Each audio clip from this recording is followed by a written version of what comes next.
Rebecca Crumrine. She is our new SNAP Ed educator, and I say new because that's her new official title, but she's really been doing this for a little bit now, ever since Caitlin was moved into a state office, but she has been making the whole thing run, and she's been doing an amazing job. So we're so pleased that she is taking this position, and we're excited to hear what she has for us today. So welcome, Becca, and you can go ahead and get started anytime you want. Thank you so much, Nikki. So welcome, everyone. As Nikki mentioned, I am the SNAP education educator. So we're going to talk a little bit about SNAP today. But first, I just wanted to quickly introduce me. So as Nikki said, I have been with Extension for almost a little over 5 years now. So I was a SNAP Ed community worker, which is, I'll talk about that a little later, what that position was. And then I moved into the program coordinator. And finally, now I'm our SNAP Ed educator for the unit. So a little bit about me outside of work. I'm a mom, wife, student, sister, daughter, and aunt. And I live in actually Eureka, so just a small town here in central Illinois with my husband, and I have a 3-year-old son. And I enjoy going on walks, reading, and hanging with my friends and family. So before we get started, I'd love to see who's on the call. So if you want to put in the chat, like maybe where you're joining, or if you are a master gardener or a master naturalist, or your connection to Extension, would love to see where you guys are coming from. We have a master naturalist, master gardener from Pekin, and a master gardener and master naturalist from Peoria. Master naturalist, awesome. It's great to see the variety of people online here today. Okay, so just an overview of what we'll talk about. I'm going to do an overview of SNAP education. I'm going to talk a little bit about our SNAP Ed team. We'll look at SNAP Ed at work and how that works in our communities, and then some of the SNAP Ed projects that I feel like might be of interest to you as master naturalists, master gardeners, and volunteers. Awesome. So, question, you didn't know you're going to be quizzed today, huh? Does anybody know what SNAP stands for? You can unmute or put it in the chat. Oh, I already see one in the chat. Let's see. Oh, master gardener naturalist. Thanks, Kathy.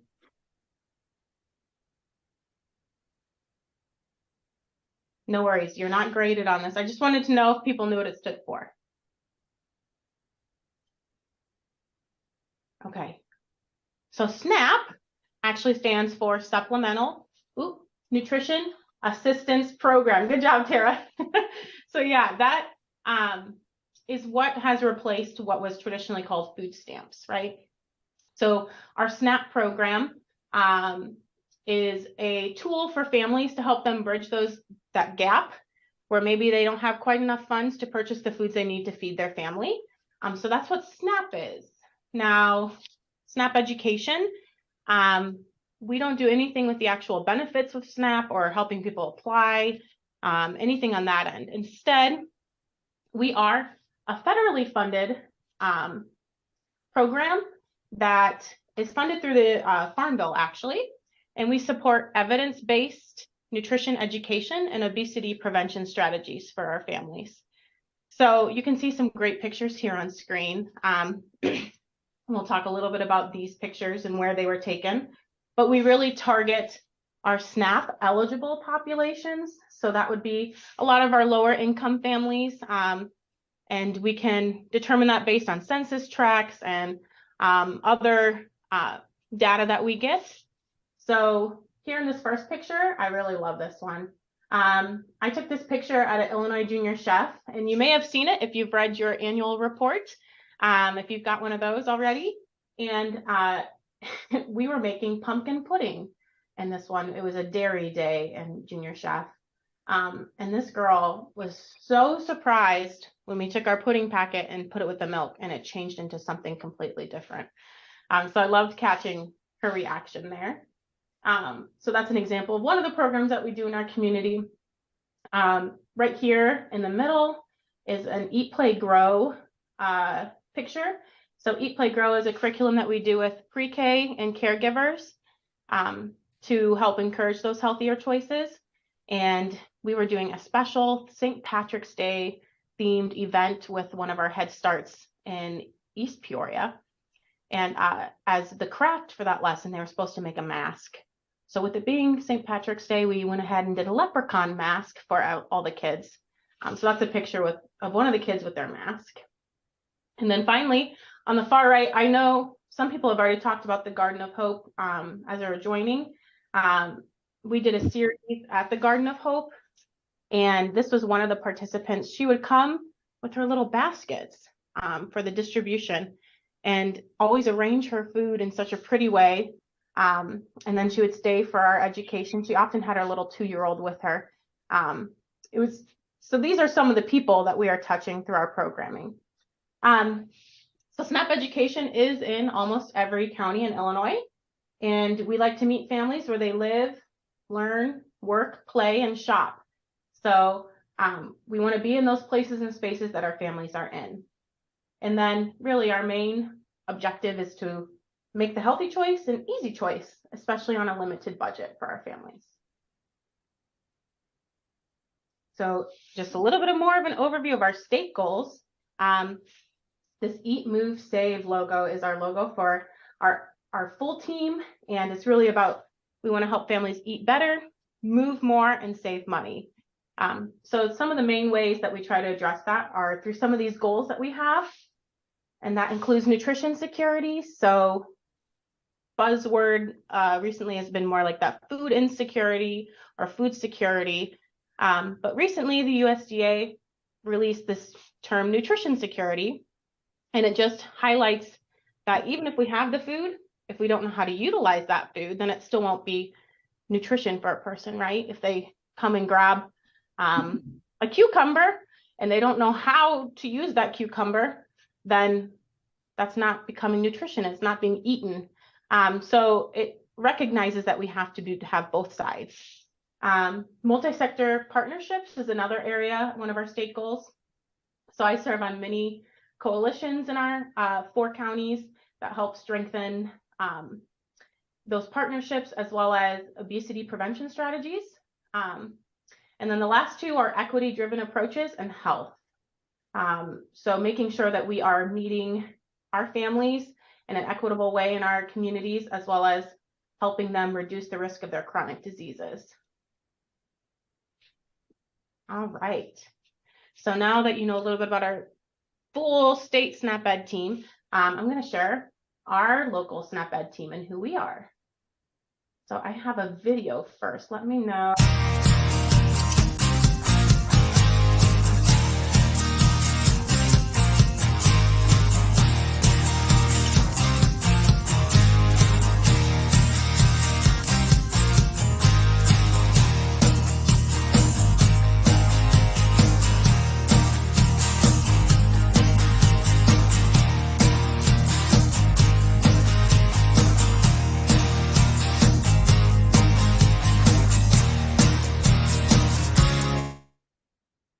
So that was a little video that we made actually. Oh, Nicole, I don't know if we'll need to, is it recording still? I think it is. It says it is on my screen. Okay, cool. With me sharing, I don't see it as easily, so perfect. So that's just a little video that we created during COVID, what we've all been through the past few years when we were operating in maybe a different sense than a lot of us had. And we have had some team changes, but I really liked it, so I wanted to include it. So our SNAP Ed team in our unit actually has 11 team members. So you've met me, I'm the educator, and then we have 10 community workers right now, 6 in Peoria, 2 in Tazewell, 1 in Fulton, and 1 in Mason. So our community workers work directly with me. There's some in this picture here. This is at our recent INEP conference that we had, which stands for Illinois Nutrition Education Programs. I shouldn't use acronyms, sorry about that. So our team really has 2 different approaches between all of our staff. We have the direct education. So Paulette had kind of mentioned our education that we did at the Garden of Hope in Peoria. So if you've been to the Garden of Hope down by St. Anne's, church. This is an OSF garden. We did a series of classes there that were really well attended, and we paired that directly with when they were doing their distribution of food. So people could come, get some fruits and vegetables and stay, do a quick nutrition program, and take that food home then to their families. So that's what that is there. So we do a lot of that in our communities, in those places that we mentioned before, where we will be right there to do education with families. And then on my side as an educator, we're what we call policy systems and environmental changes is what we like to call the work that we're doing. So as an EPC and as an educator, this is where I've worked. So that would be anything like working from a food pantry. That's what this picture is here. To add signage, even stickers. You might see those green stickers kind of in the background. I have some here too. We do some labeling with some of our pantries called green light. So it helps pantry guests who are coming through recognize, oh, this is a healthier item.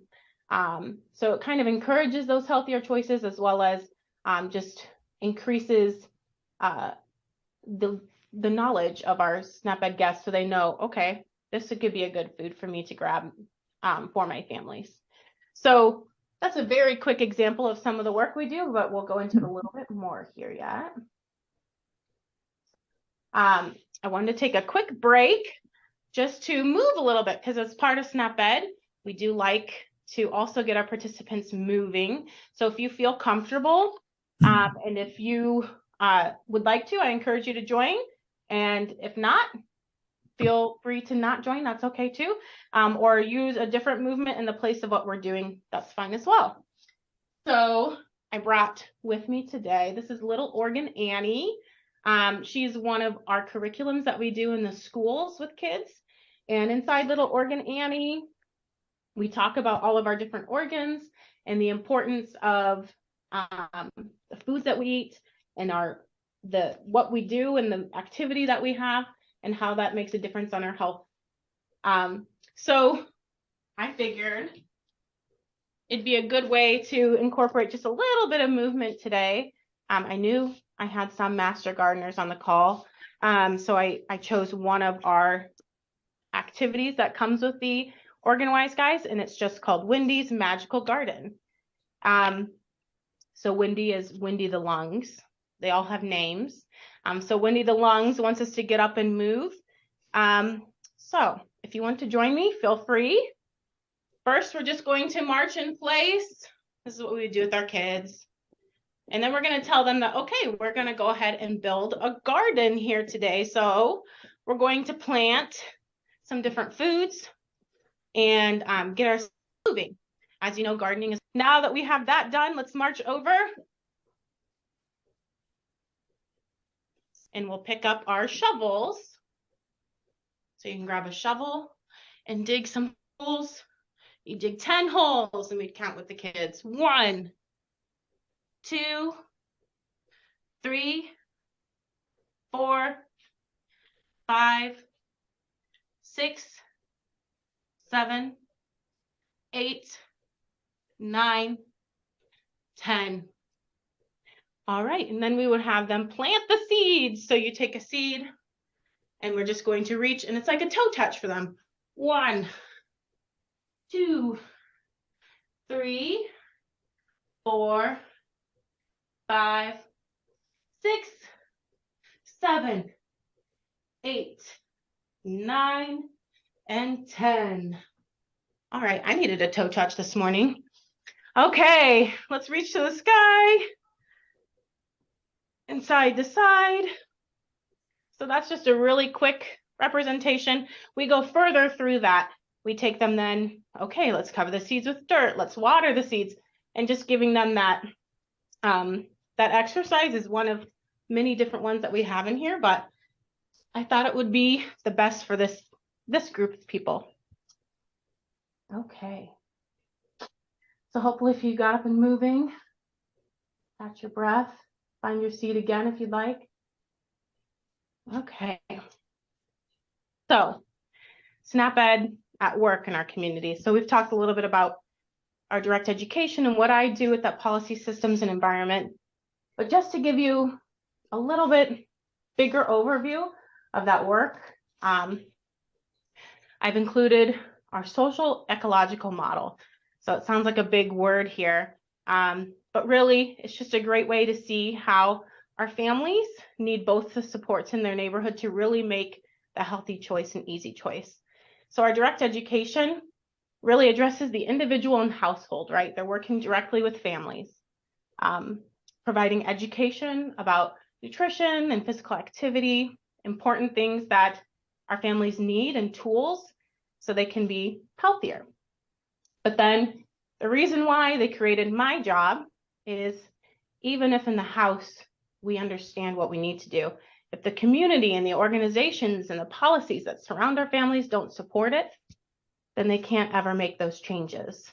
So that's really where my job comes into play. And then through that, we try to reach all levels of the family. So we talked a little bit about partners like our community gardens, some other people we may work with, because we utilize our partners to do our education and those changes that we've talked about. Could be any of the places that you see on this slide, such as the public health departments. I work closely with them, public housing, farmers markets, community gardens, healthcare and hospitals. So many different partners that can be included in this work. All right, so one last breakdown of how we might work together. I think this is a really good representation of how SNAP-Ed works across an organization. So just gonna look at our food pantry really quick. So we'll start at the bottom, which talks about that direct ed. So if I have a community worker who's gonna go to a food pantry, they might do that face-to-face education with families. So they might be there during a distribution to offer a little recipe taste and some short nutrition information. And then maybe they're also conducting a class at the pantry once a month that's longer, like a 30 minutes to an hour, where they can go deeper into different topics. Then a level up is where we really get to some of those PSE changes. And this is really in that E, so the environmental part of the pantry. So I can conduct a nutrition assessment of a pantry and give them some ideas of what's going really well and maybe some ways that we could work together to better enhance that environment. I might work with pantry managers and volunteers to change a pantry's layout and promote healthy food selection, kind of like we did with our green light stickers when I showed you those. Installing signage and healthy messaging, and then working with the pantry staff to bundle monthly recipes is another thing that a lot of people like to have, to give everyone an idea of how you can put together the different things that are coming from the pantry to make a meal. And then a level up from that, which is really the educator work, is facilitating maybe a local food pantry coalition, which we have Food Pantry Network, HOI, that I help lead. I could work with a hospital and a food bank to leverage resources and try to provide coolers for fresh produce at pantries. We've worked locally through some of our coalitions to try to help increase that capacity so we can actually give out those fresh foods that we've talked about. And then I could be working in a state work group to develop healthy message signage and recipe cards to be used at the pantry. So before I talk about some of the projects, I'm interested to know what you're interested in. There is an option on Zoom, and hopefully you see it. There's this little box up here where there's a reaction. So if you want to put a little thumbs up or a clap or whichever one that most identifies with what you feel about these different topics, feel free. So nutrition and food access, I think, is one area that we could work a lot together. Any thumbs up, any thoughts? Ooh, I got a heart, nice. And a thumbs up, cool. I like to show people these reactions too, because I think they're pretty fun, so thanks. Another thought that I had was physical activity and how we work in those spaces. Any interest in physical activity? Oh, yay, I see some claps. Ooh, oh, and a celebration. I like it, Anita. Okay. And then one of the last areas I'll talk about very briefly is community collaboration. So that could be working with others to try to affect that change, which I feel like you guys do this a lot through a lot of your work already. Yeah, heart, awesome.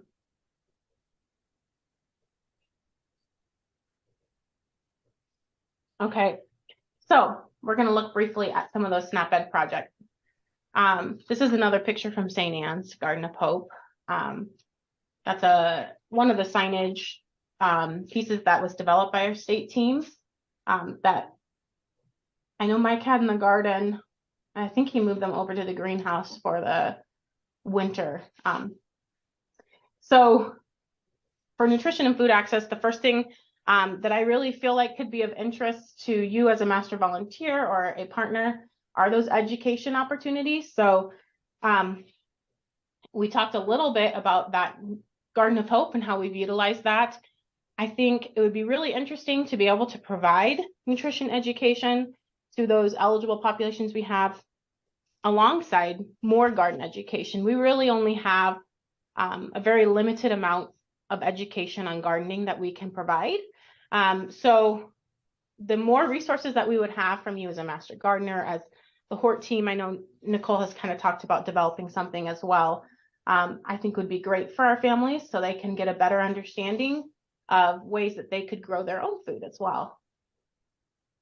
That work with community gardens, I mentioned these signs. We've worked with community gardens to implement things like, hey, we'll bring by recipe cards and maybe be able to bring you something that it can hold it. Different things that we can purchase. Everything we do with our partners is free because we are funded by that federal grant. So different ways we can help that community garden. Recipes is an easy one to think about, these signs. I know our food pantry network has worked closely with the community garden network in the past. So any way that we can to try to increase the usage of those community gardens as well. Another way that maybe you as a volunteer or a community member may be interested in providing nutrition or food access work could be hosting a preferred food drive. So as a SNAP-Ed team, we've created some resources that help identify some of those preferred foods for pantries. Could be that we have like a shelf stable list, and then we also have a fresh food drive, or we have a it's personal drive where it's just hygiene products. So different lists that we could provide. If you're looking to host something, you could always reach out to me and I can help connect you with those resources. So you don't have to recreate the wheel, and you're also not, if you want to do something like this, not just doing a blanket ask and maybe ending up with foods that we don't need in the pantry, or foods that aren't increasing the health of our neighbors. So those kind of help guide people to the items we really need. Some of you probably already participate in Grow a Row, but Grow a Row would be another great way to connect with a lot of the work that we're doing in the community. It's not run by a SNAP-Ed, but I work closely with Tazewell County Health Department and Shanita, who runs that program. So if you're not connected with Grow a Row, it's a great program, a way that you can either grow an extra row or just bring your extras. It's not like you have to designate how much you're going to bring in. You register and bring in extras, so that can be distributed to our local food pantries. And it's a great program. That hit over 23,000 pounds were donated last year.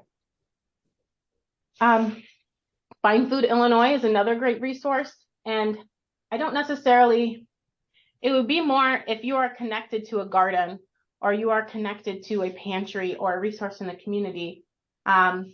This is a map of all of the different food resources that are available that was developed by our SNAP-Ed team for the whole state.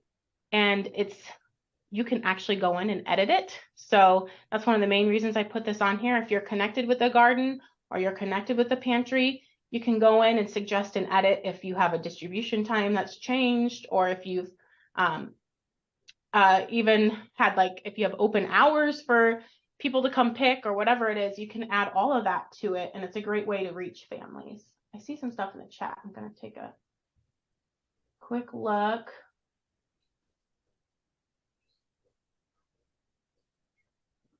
Awesome. So May, yeah, we'd love to encourage eating unusual veggies. I think one of the things that we find with kids a lot of times is just, if we're talking youth and adults, but youth are easier to sometimes, convince to try something new. They just have never tried a food, right? Or they haven't tried it in a long time and they think, I don't like that food. But then there's a lot that they just have never had. So tasting can be a great way to kind of encourage that, as well as the container gardening would be fantastic. We have one class that does container gardening, but it's for adults, and it's just that one session. So if there could be any way to expand upon that, I think that could be great. I see Deanna. Oh yeah, Spring Lake. We used to work with Spring Lake, Deanna. I should go back and look. But that's a great idea. They don't have a PE teacher in their school breakfast and lunch program. Could use some education enhancement. Thanks for sharing that. Oh, yes, the map. I can share let me share a link to it, May. This will help. It's online. That's why you don't see it. Sorry about that. That should take you to it. So that's our map, the Fine Food Illinois map. And then finally, one of the areas that we really just want to help out is supporting development of our local food system.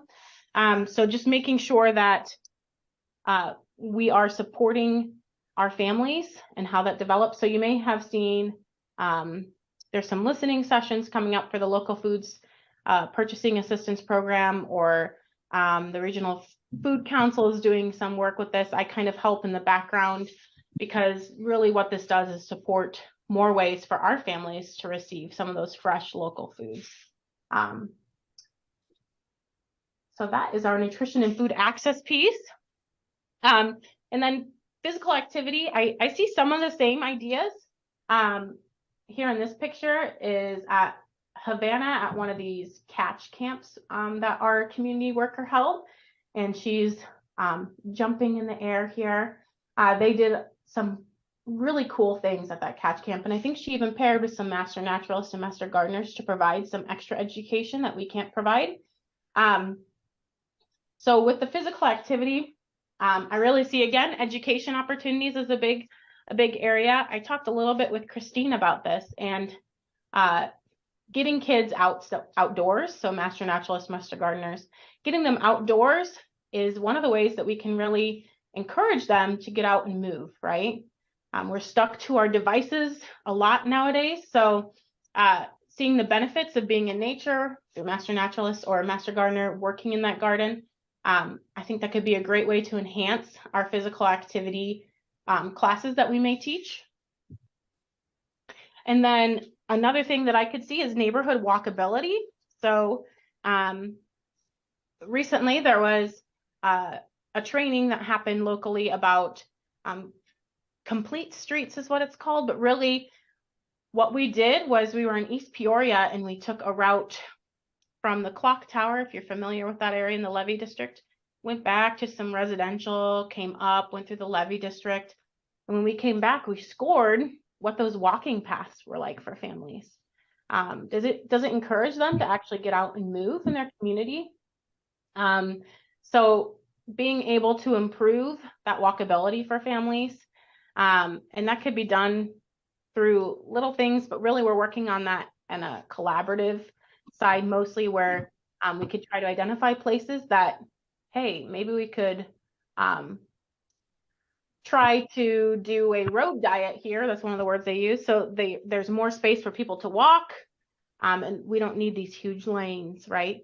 So encouraging like spaces and places to be walkable is one area that we also work collaboratively. And then coming soon, I don't have a link to this one. We're working on a Find Fitness Illinois map. So I have talked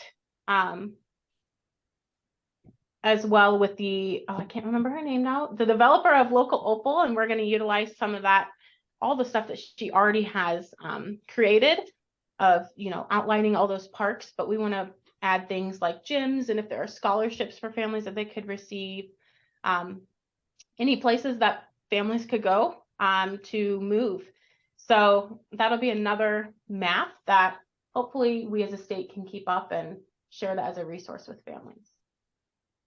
Okay, the last one, community collaborations.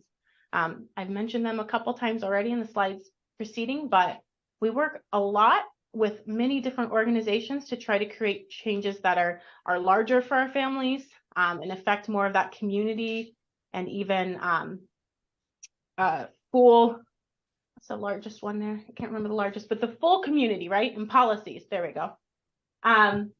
So in community collaboration, we really work together for that community change, because me working with a partner, it's great. And us providing education is fantastic, but working as a group, we can make some much larger changes for our community. Last year we held a hunger walk, so that's where this picture is from. And that was really supported by our Healthy Eating Active Living team. That's for the Tri-County. So some examples, lots of acronyms on the screen here, but HEAL, that Healthy Eating Active Living, HEAL Food System Partners, so that's Healthy Eating Active Living Food System Partners, where we're trying to work more on that larger level for food access.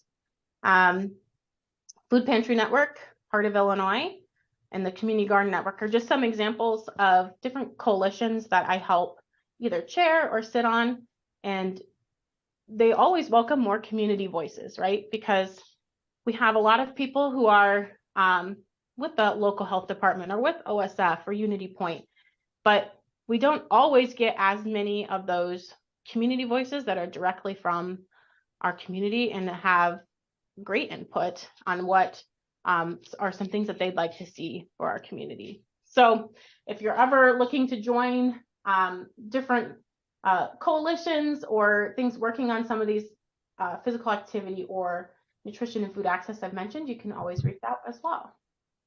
So just in closing, I think there's a lot of opportunity. I'm going to check my chat here. Is Local Opal, thank you, Christine. Julie, I was going to say it started with a J, but I couldn't remember her first name, so thank you.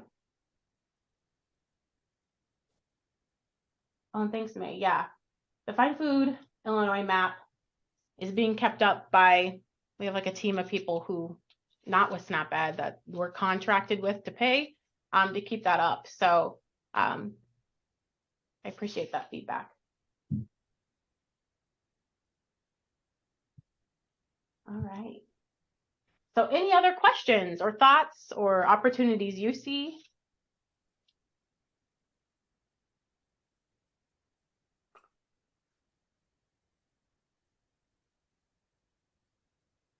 Your exercise activity made me think how, and some other things that you said, how fun that would be to, and I know this doesn't fall into SNAP, but do a activity like an exercise routine in the garden, like if there were collaborators that would come on board to host those in some of the community gardens. That's a really good idea, like a yoga session and I see those advertised at different, like Wildlife Prairie Park and Pekin Park District, but to bring those to those community gardens that, that audience that may not be connected with those, paid events. Yeah, I think that's a great idea.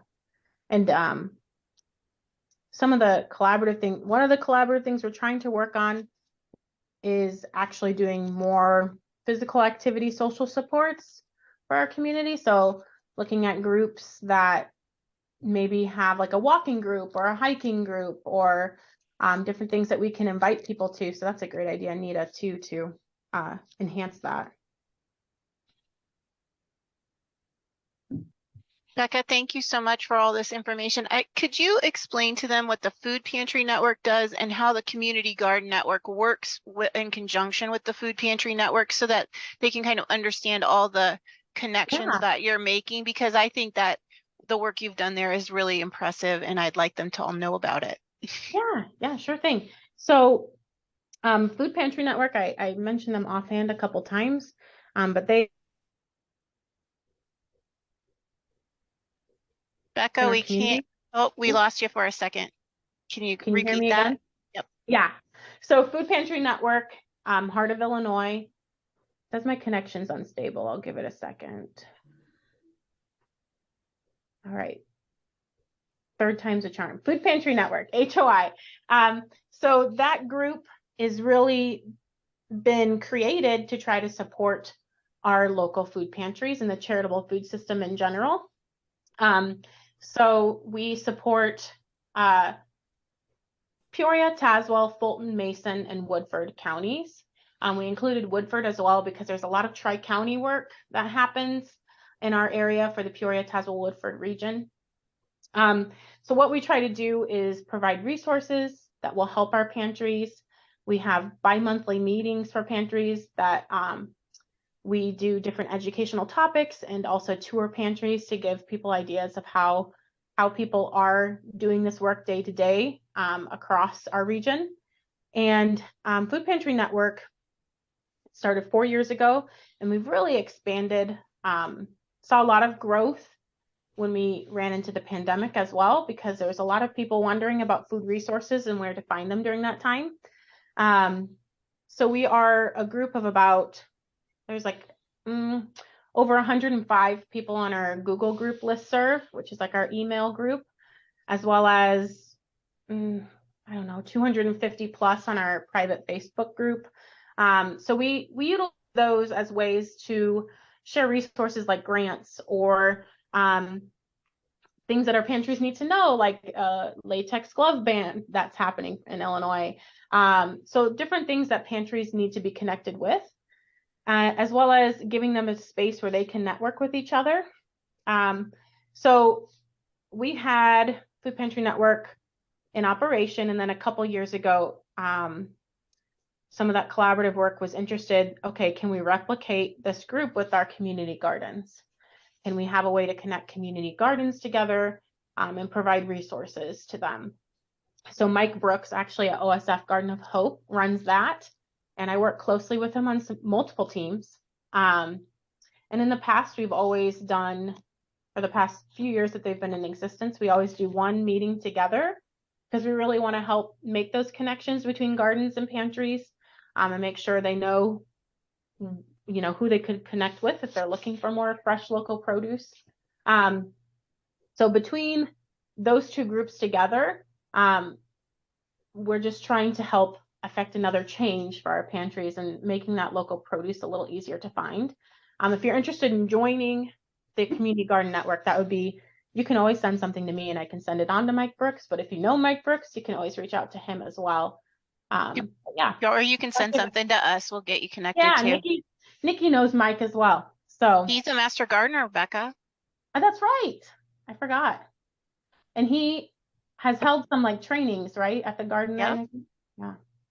The good thing is that when we're growing all this produce, they help coordinate it so that nothing gets wasted. They get it to, on the day it's harvested, they get it to the pantry that will be able to distribute it before it goes bad. And so like this connections that they've worked so hard to make is really, really such a great asset to our community. So they're doing amazing work. And I do a small part on the HEAL team. I mostly listen, but I'm there to support them. So No, Nikki definitely is. She's on our food access team. So yeah. Any other questions? Yeah, do we have any other questions? Do you want to stop sharing and so they can see each other maybe? Yep, I'll stop sharing now. There we go. You can go ahead and unmute and turn on your videos if you want to chat about anything. But I think we can all see that Becca's doing and the SNAP team are doing really great work in our communities and important work. And so if there's a place where you feel like we can use some of our skill sets to plug in with her, let us know and we'll get everyone connected to the right place, because it is important work that they're doing. And it's important work that you do. And so we might as well tackle it together. Right. So I'm sorting seeds. I'm not sure the groundhog was right. I think maybe we'll have an earlier spring than the groundhog said. Either way, I'm going to be ready. And even if, oh, go ahead. No worries. I'm hoping you're right, May. I would love to have an early spring.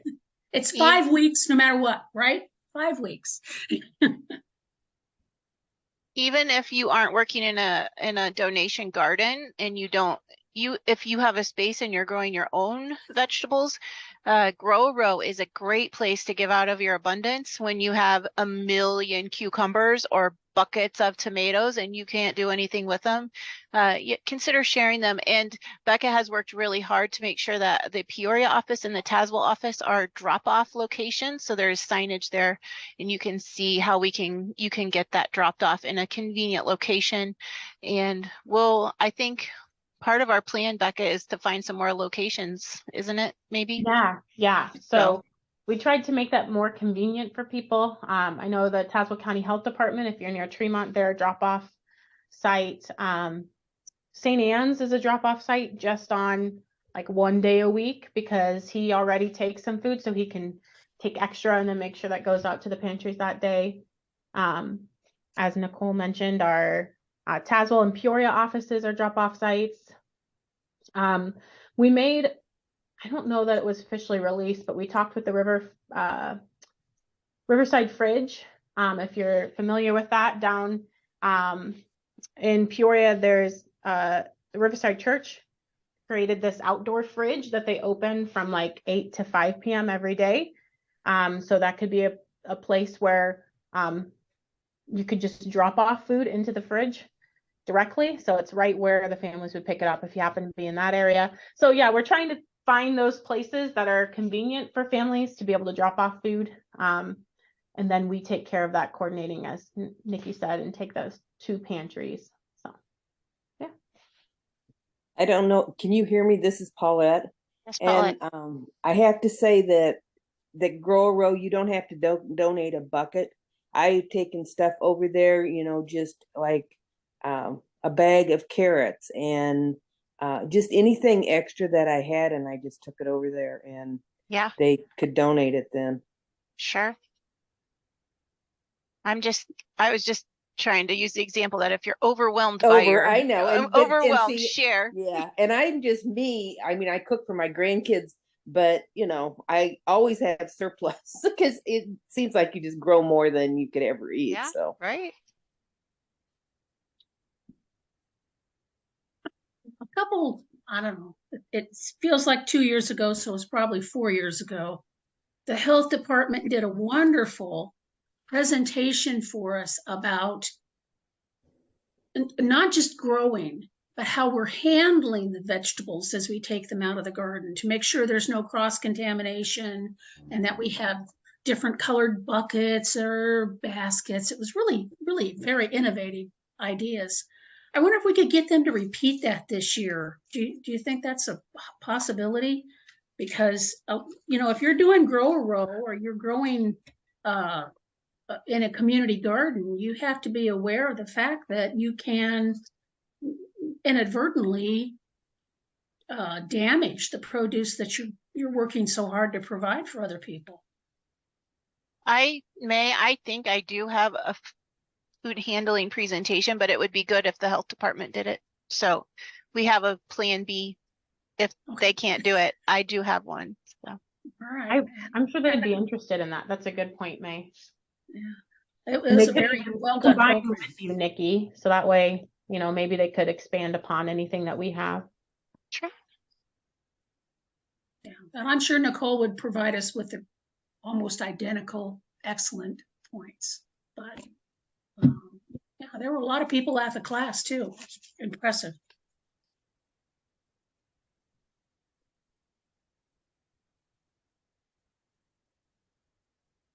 Okay, anything else for Becca?